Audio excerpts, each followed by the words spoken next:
Assalamualaikum warahmatullahi wabarakatuh. Bismillahirrahmanirrahim. Alhamdulillahi rabbil alamin.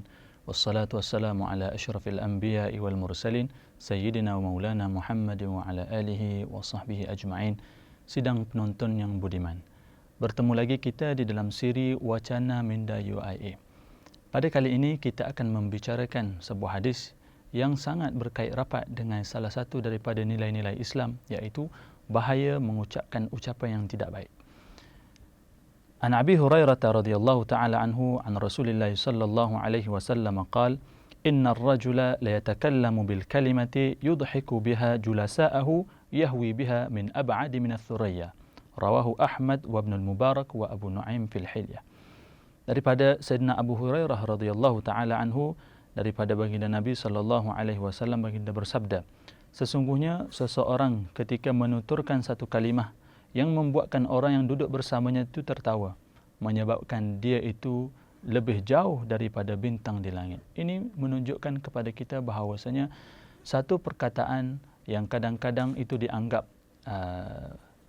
sia-sia ataupun dianggap buruk, bahkan kalaulah perkataan itu memberi konotasi celaan ataupun kritikan, kutukan, laknatan kepada mana-mana orang Muslim, itu akan menyebabkan seseorang itu menjadi jauh ataupun menjadi jauh di sini dengan makna jauh daripada Allah Subhanahu Wa Taala.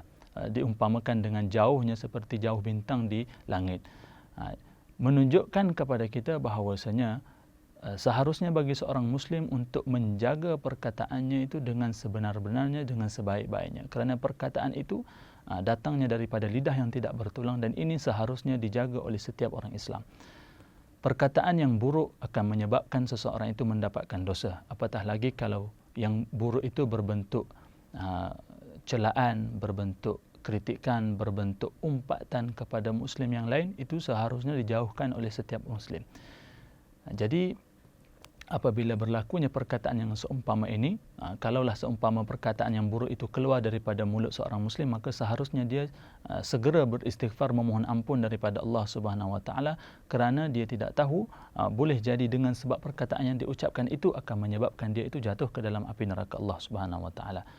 Jadi marilah sama-sama kita beringat, meneliti setiap apa yang kita tuturkan, kerana Allah Subhanahu Wa Taala berfirman di dalam Al-Quran, ma yalfidhu min qawlin illa ladaihi raqibun atid. Tidak adalah apa yang dituturkan oleh seorang Muslim itu melainkan ianya dicatat oleh malaikat raqib dan malaikat atid. Mudah-mudahan kita dapat beramal dengan hadis ini. Aqulu qawli hadza wa astaghfirullahal azim li wa lakum. Wassalamu alaikum warahmatullahi wabarakatuh.